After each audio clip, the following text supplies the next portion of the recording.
সুখবর, সুখবর, সুখবর। ভাই আপনাদের আর তামিল মুভি, বলিউড মুভি দেখতে হবে না। আপনারা এখন এই নাশিদের মাধ্যমেই বলিউডের স্বাদ পাবেন।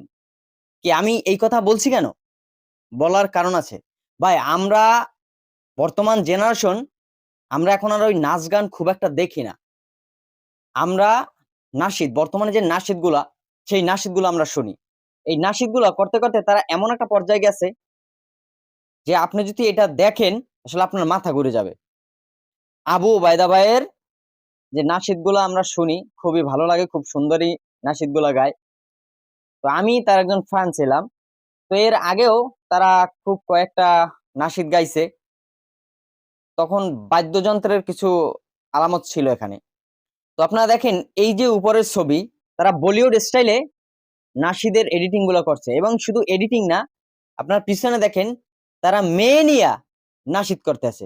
তাদের পকেট ভরার জন্য এখন তারা এখন দিন নিয়ে ভাবে না। তাদের মানে টাকার এমন নেশা হয়ে গেছে, মানে কি করে না করে এগুলো তারা কিছু ভাবেই না। আপনারা দেখেন, আপনারা দেখেন এই যে উপরের ছবিগুলা, ওই পিছনে ব্লার করা কিন্তু মেয়ের ছবি আছে।